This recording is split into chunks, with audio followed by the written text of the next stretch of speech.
सरोवर के किनारे पहुंची और भगवान द्वारिकाधीश ने साक्षात आवाज लगाई, देख नानी भाई कहां जा रही है।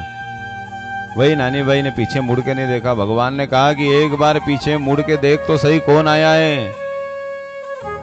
और जैसे ही पीछे मुड़ के देखा, भगवान द्वारिकाधीश के दर्शन हुए, तो भी नानी भाई दौड़ करके पास में नहीं गई, भगवान से लड़ने लगी। भगवान ने हाथ जोड़ करके क्षमा याचना की कि नानी भाई तेरी भाभी को तैयार होने में समय लगा, इसलिए देर हो गई, वरना मैं भी बहुत पहले यहां आ जाता। तो भगवान किसी भी रूप में हम सबकी मदद करने के लिए इस पृथ्वी पर आज भी आ सकते हैं, लेकिन भगवान को भजने के लिए सच्चा भगत होना जरूरी है। भगवान को आप बेटा बनाओ तो भी आएगा, बेटे के रूप में आकर के मदद करेगा। पति बनाओगे तो पति के रूप में आकर के मदद करेगा। भाई बनाओगे तो भाई का जो दायित्व है वो निभाएगा वो। लेकिन बनाओ, भगवान ने कहा कि रीछ के भजो या खींच के भजो, लेकिन भजो। तो हम सब जीवन के अंदर एक ही प्रयास करें कि भगवान को किस प्रकार से ध्याएं। सर्वप्रथम सुखदेव जी महाराज राजा परीक्षित को आगे की कथा सुनाते हैं। ध्यान देना सभी माताएं। सर्वप्रथम इंसान को क्या करना चाहिए। राजा परीक्षित बोले कि गुरुदेव इंसान को क्या करना चाहिए। बोले हाँ क्या करना चाहिए। हम लोग कहते हैं नहीं कि ये मेरे 2 बेटे हैं, मेरी 2 बेटियां हैं, मेरा पति है, मेरी सास है, मेरी ननंद है, मेरी मौसी है, मेरी काकी है, मेरी दादी है, ये मेरा परिवार है।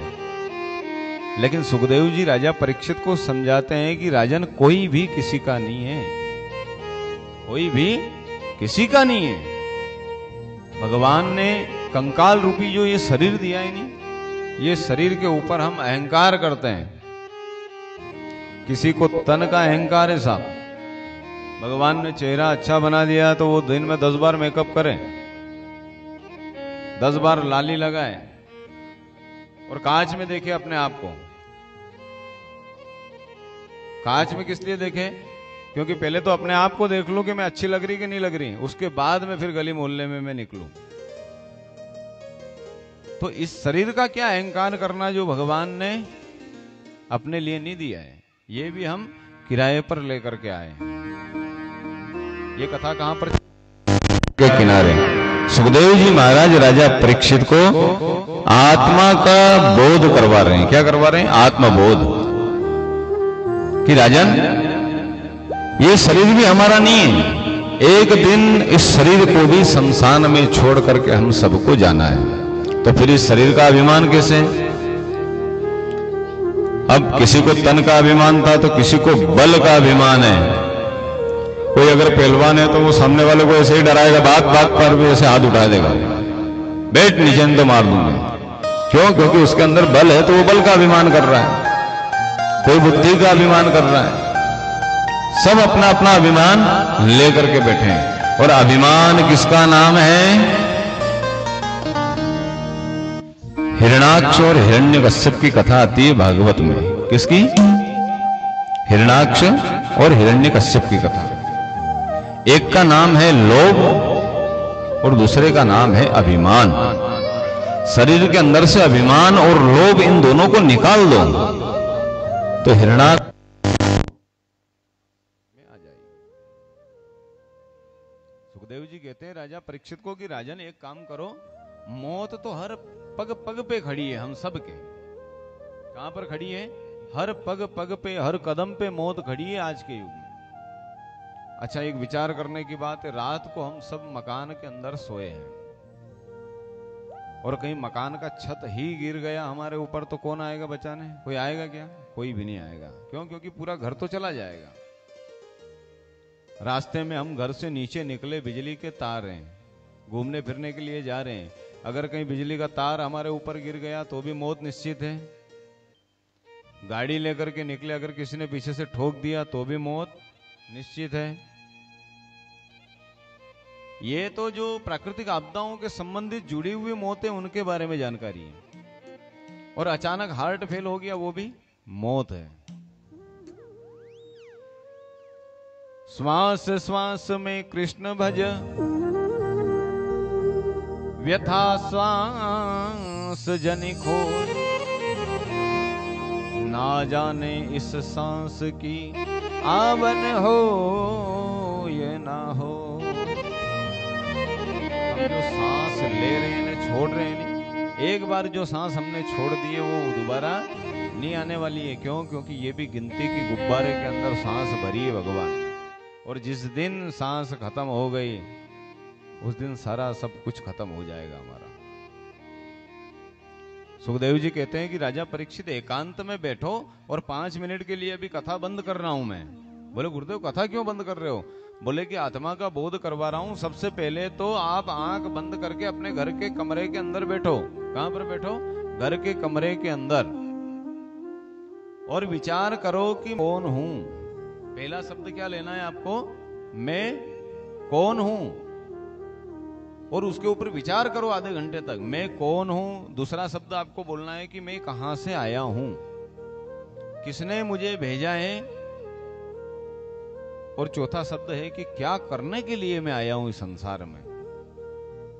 जब ये प्रश्न आप अपने आप से करोगे तब आपको आधे घंटे में पूरी भागवत की कथा समझ में आ जाएगी कि मैं कौन हूं, कहां से आया हूं, क्या करना है और किसके लिए करने के लिए मैं आया हूं। क्यों? क्योंकि ब्रह्मा जी ने जब सृष्टि की रचना करी थी, ध्यान देना सभी माताएं, ब्रह्मा जी ने जब सृष्टि की रचना करने का अपने मन के अंदर संकल्प लिया, तब ब्रह्मा जी को भी पता नहीं था कि मैं कौन हूं, मैं कहां से आया और क्या करने के लिए आया हूं और किसने मुझे भेजा है।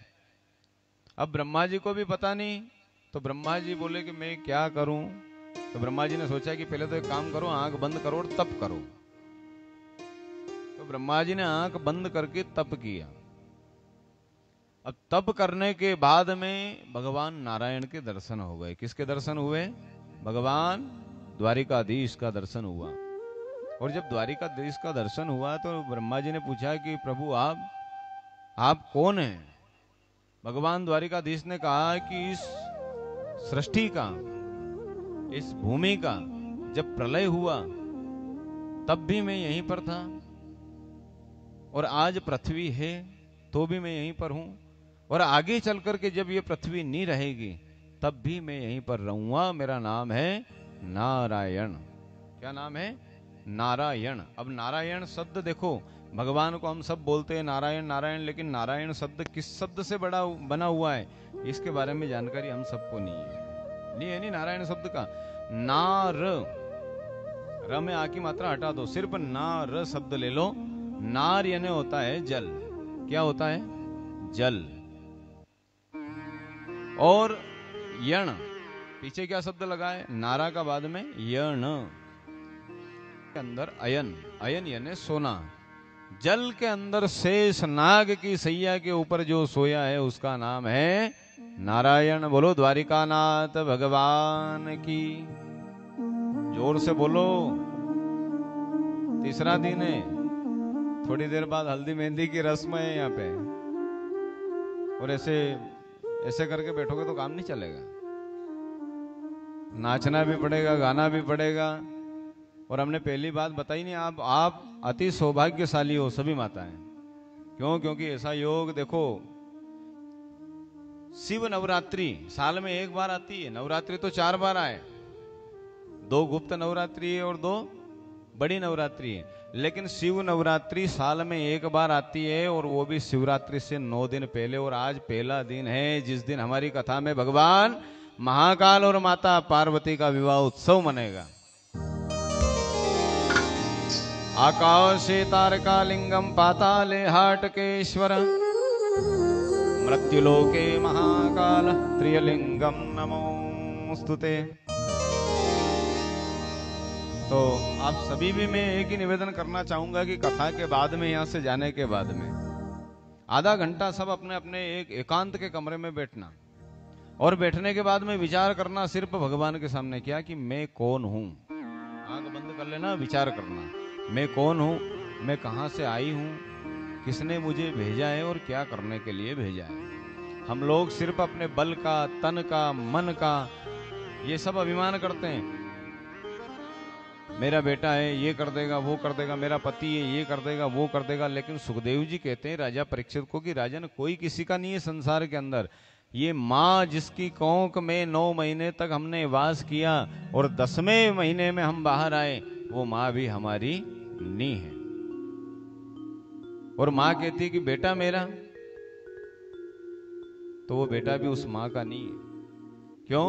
क्योंकि 9 महीने जब आपके पेट के अंदर आपका बेटा रहा, तब तक तो उसने पेट के अंदर से एक बार आवाज लगा करके ये नहीं बोला कि माँ मैं उस तारीख को उस समय बाहर आऊंगा। बोला क्या किसी के बेटे ने? ऐसा नहीं बोला।